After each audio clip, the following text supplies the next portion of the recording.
What if I told you that while the world was watching tanks roll across Ukraine, Russia just executed the most brilliant strategic move in modern history, and NATO, with all its trillion-dollar war machine, is completely powerless to stop it? This isn't about missiles or military invasions. This is about something far more terrifying. Russia has just built an entirely new empire, bypassing every single weapon the West has, every sanction, every trade route we control, and they did it right under our noses. How is this even possible? How did the most powerful military alliance in history get outmaneuvered without a single shot being fired? Stick around, because what happened next will blow your mind. But before we dive into this geopolitical earthquake, make sure you hit that subscribe button and turn on notifications, because this channel brings you the truth about what's really happening in our world. The stories the mainstream media won't tell you. Now, let me paint you a picture of what just happened. For decades, the West has controlled the world through something brilliantly simple: choke points. The Suez Canal, the Strait of Hormuz, the Turkish Straits. These narrow passages controlled global trade like gates on a highway. If you wanted to move goods, energy, or military assets, you had to pass through our gates. We held the keys. We set the rules. But here's the question that should terrify you. What happens when someone builds a completely new highway that bypasses all your gates? That's exactly what Russia just accomplished in the Caucasus. And nobody's talking about it. Russia hasn't invaded anyone. They haven't triggered any NATO alarms. They haven't crossed any red lines that would justify military response. Instead, they've done something infinitely more sophisticated. They've constructed a north-south corridor that links Russia directly to Iran, India, and the Persian Gulf, completely circumventing every single choke point the West controls. Think about what this means. For the first time since the Soviet Union collapsed, Moscow has secured a land bridge that allows them to trade, move goods, project influence, and build partnerships southward without touching a single Western-controlled transit point. The International North-South Transport Corridor isn't some proposal on paper. It's not a plan for the future. It's operational right now. The rails are laid, the ports are functioning, goods are moving. While NATO was completely fixated on Ukraine, while we were pouring billions into the Baltics, while our generals were drawing defensive lines on maps, Russia quietly secured the keys to an entirely new axis of Eurasian connectivity. And here's what keeps me up at night. NATO has absolutely no countermove. But wait, you might be thinking, NATO is the most powerful military alliance in human history. How can they have no response? And that question right there exposes the fundamental flaw in everything we've built. NATO was engineered for 20th century warfare. The entire alliance is built on Article 5. An armed attack on one member is an armed attack on all. That sounds powerful, right? But here's the problem. That logic only works when threats are kinetic, when tanks cross borders, when planes violate airspace. What happens when your adversary isn't seizing territory but quietly cornering influence in regions you completely overlooked? What happens when the threat isn't tanks but trade routes? What happens when the battlefield isn't land but logistics? NATO has no doctrine for this. Zero. Nothing in the playbook, no contingency plans, no strategic framework. And Russia understands this perfectly. Moscow has absolutely no intention of invading a NATO member. Why would they? They don't need to. Instead, they're establishing strategic depth in gray zones, regions where NATO cannot project force and has no legal mandate to intervene. Think about the genius of this strategy. Russia is expanding its footprint in areas where Western military power is completely irrelevant. We can't deploy troops because there's no member state being attacked. We can't enforce no-fly zones because there's no conflict. We can't invoke collective defense because nobody's being invaded. Consider Turkey's position for a moment. Yes, Ankara is a NATO ally, but Turkey's economy is deeply entangled with Azerbaijan. They rely heavily on Russian energy. So when Russia expands its footprint in the Caucasus, is Turkey going to invoke collective defense? Are they going to declare war on a country that supplies a third of their natural gas? Of course not. And that's the crack in NATO's armor. Collective defense is completely meaningless if alliance members cannot agree on what even constitutes a threat. Russia has identified the exact seams in NATO's structure and is exploiting them with surgical precision. But here's where it gets even more interesting. NATO created this vulnerability itself. When the Cold War ended, the alliance didn't consolidate its power. It expanded, aggressively. absorbing every former Warsaw Pact nation it could reach, pushing right up to Russia's borders. The logic seemed sound at the time. Lock in the Western victory, secure the new world order, spread democracy. But every new member meant a new border to defend. Every new commitment meant resources spread thinner. Every promise meant more troops, more equipment, more money. Real strategy isn't about doing everything. It's about prioritization. It's about making hard choices. But NATO stopped making those choices decades ago. The alliance chose expansion over sustainability, and now the bill has come due. Think about NATO's current position. We have forces deployed across the Baltics. We're funneling endless hardware into Ukraine. We're monitoring the Arctic because of climate change opening new shipping routes. Washington is pressuring European allies to pivot toward Asia because of China. And right in the middle of this logistical nightmare, Russia opens a new front in the Caucasus, a region where NATO has zero infrastructure, no bases, no supply lines, and absolutely no legal mandate to intervene. So what are our options? Let's be brutally honest, we can't deploy boots on the ground. Neither Georgia nor Armenia has NATO membership. We can't turn economic screws any tighter. We've already maxed out sanctions. We froze Russian reserves. We cut them from SWIFT. We banned their exports. What's left? We can't escalate militarily without risking direct confrontation. So what can we do?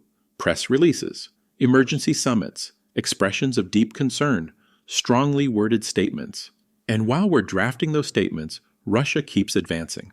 This is the ultimate irony of our situation. The very instruments that built Western dominance have mutated into constraints. But later, I'm going to reveal the third fatal assumption that explains why this situation is far worse than anyone realizes. Now let's examine what Russia is actually building, because this isn't just about one corridor. Moscow doesn't need to own the land, they need to own the flow, the movement of energy, goods, capital, and influence. For the last century, global trade flowed primarily east to west. That geography gave us massive leverage. Ships crossing oceans had to pass through our monitored waters. Goods moving between continents touched our ports. But what happens when trade routes shift from east-west to north-south? That western leverage evaporates overnight. The corridor is fully operational right now. Russian goods can move through Azerbaijan, pass through Iran, and reach the Indian Ocean without touching Western transit points. Russian energy can flow south, Indian manufactured products can flow north. And here's NATO's nightmare scenario. There's no military solution to this. You can't enforce a no-fly zone over a trade agreement. You can't airstrike a railroad. You can't sanction an already operational infrastructure project that connects multiple sovereign nations. Russia doesn't need to defeat NATO in war. They just need to render NATO strategically irrelevant by building parallel systems that operate entirely outside Western control. And the Caucasus corridor isn't isolated. It's part of a much larger global realignment that should terrify Western planners. Look at BRICS expansion. Saudi Arabia, Iran, United Arab Emirates, Ethiopia, Egypt. Major global players are joining not because they want to fight the West, but because they want to build alternatives to Western-dominated institutions. They're constructing parallel financial systems, alternative development banks, new currency arrangements. Why? Because the West turned the global financial system into a weapon. When the United States froze Russia's sovereign reserves in 2022, every capital on Earth received the same message. Your assets are safe until Washington decides you're an adversary. Every sovereign nation started asking the same question. What if we're next? What if we have a dispute with Washington? What if our interests diverge from American policy? They began building alternatives, not because they hate the West, but because they fear dependence. This isn't ideology. It's pure risk management. And once you build infrastructure, you use it. We're now seeing trade settled in yuan, rubles, and rupees. Saudi Arabia, America's oldest Middle Eastern ally, is openly discussing pricing oil in non-dollar currencies. These aren't diplomatic snubs. They're structural fractures in Western financial leverage. The Caucasus corridor connects directly to these broader shifts. It's not merely about moving Russian goods to Indian markets. It's about constructing an entire economic ecosystem that operates independently of Western financial oversight and regulatory frameworks. An ecosystem where Washington's approval is optional. By the end of this discussion, you'll understand why this represents the biggest shift in global power since World War II.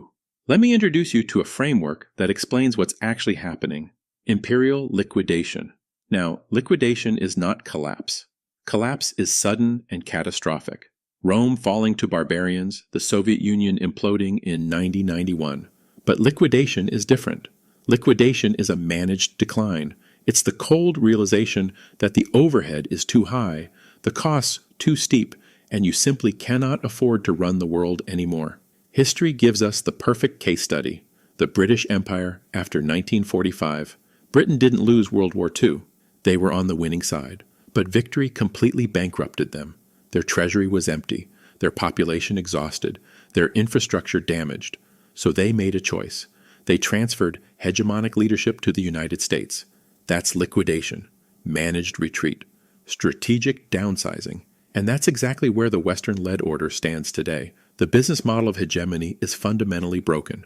The returns on our primary instruments of power are diminishing rapidly. Every intervention costs more and achieves less. Every sanction creates more alternatives. Every military deployment stretches resources thinner. Russia's move in the Caucasus is a stress test. Moscow is asking a simple question. Does the West still have the bandwidth to defend the edges of its sphere? Does NATO have the resources, the will, the capability to project power into every region simultaneously? The answer, increasingly, appears to be no. We can probably hold Poland and the Baltics. Those are core commitments with treaty obligations and forward-deployed forces. But the Caucasus, Central Asia, Africa, those regions are drifting, not because we were defeated militarily, but because of strategic exhaustion. We're spread too thin, committed to too many places, responsible for too many problems. This is what liquidation looks like in real time. Not dramatic defeat, but quiet retreat. Not apocalyptic collapse, but managed decline. But liquidation is not extinction. Post-imperial Britain didn't vanish from the world stage. It remained a nuclear power, a permanent Security Council member, an important diplomatic voice. But it stopped being the hegemon. That's the future facing the West. Not apocalypse, but demotion. We're entering a world where Washington and Brussels are no longer the only voices that matter, where critical decisions affecting billions of people are brokered in Beijing, Moscow, New Delhi, and Riyadh, where American preferences are one option among many, not the only option that matters. Now remember those three fatal assumptions I mentioned at the beginning. Let's examine each one, because together they explain how we arrived at this moment. First, we believed economic warfare would bring any targeted nation to its knees. We were catastrophically wrong. Russia was supposed to collapse after sanctions. Their economy was supposed to implode. Their currency was supposed to become worthless. Instead, Russia adapted. They found new markets, built new payment systems, strengthened ties with China, India, and the global South. Our most powerful economic weapons failed to achieve their primary objective. Second, we believed NATO expansion would strengthen our security. We were wrong again. Expansion created strategic overextension. Every new member added vulnerabilities instead of strength. We inherited new borders to defend, new commitments to honor, new conflicts to mediate. We thought we were building a fortress. Instead, we constructed a glass house that's vulnerable from every direction. Third, and most devastating, we believed the unipolar moment would last indefinitely. We assumed American dominance was permanent, that history had ended, that liberal democracy and free markets had won forever. We were catastrophically, historically wrong. Power is always temporary. Empires always decline. Dominance always fades. We forgot the most basic lesson of history. 3 assumptions, 3 strategic errors, 3 reasons why what's unfolding in the Caucasus is a definitive signal that the unipolar era has ended. By weaponizing our financial leverage and overextending our commitments, we inadvertently incentivize the entire world to build alternatives. Every nation watching thought, if they can do this to Russia, they can do it to us. Better to build backup systems now while we have time. We created the very threat we feared. We forced the world to organize against us. We're transitioning from unquestioned dominance to necessary negotiation, from dictating terms to discussing them, from commanding to convincing. NATO isn't obsolete. The alliance still has value. But its mission must fundamentally evolve. NATO was built to defend territory against tank invasions. It now faces challenges that are economic, infrastructural, and technological. Military force cannot solve these problems. Aircraft carriers are irrelevant against trade corridors. Fighter jets can't stop financial agreements. The question facing Western leadership is simple but brutal. Can we adapt before exhaustion forces adaptation upon us? Can we transition gracefully to a multipolar reality? Can we find a new role in a world where we're no longer the unquestioned hegemon? Or will we cling desperately to the illusion of permanent supremacy until that illusion shatters completely? What happened in the Caucasus is a preview, a warning, a glimpse of the world we're entering. A world where Western preferences are one voice among many, where alternative systems function entirely outside our control, where our leverage is limited and our influence conditional. The choice facing us is binary: adapt to multipolarity or decline into irrelevance. Russia understood something fundamental that we forgot. Real power in the 21st century isn't about military dominance. It's about building systems that others need to use. It's about creating infrastructure that channels trade and influence. It's about being indispensable to commerce rather than dominant in combat. While we were counting tanks and missiles, Russia was building railroads and ports. While we were planning military exercises, they were signing trade agreements. While we were focused on yesterday's threats, they were constructing tomorrow's realities. And now we're watching the consequences unfold in real time. A new axis of power emerging, new partnerships forming, new systems operating, and the West, for all its military might, for all its economic size, for all its historical dominance, is standing on the sidelines watching it happen. This is the story that should dominate every news channel. This is the shift that will define the next 50 years of global politics. This is the moment historians will point to when they explain how the post-Cold War order ended. Not with a bang, but with a railroad. Not with war, but with trade. Not with defeat, but with irrelevance. The world is changing faster than most people realize. The foundations are shifting beneath our feet, and what happened in the Caucasus is just the beginning. Don't stop here. The universe of geopolitics is full of secrets waiting to be uncovered. Click on the next video and join us as we explore even more astonishing revelations about power, strategy, and the forces reshaping our world from the ground up.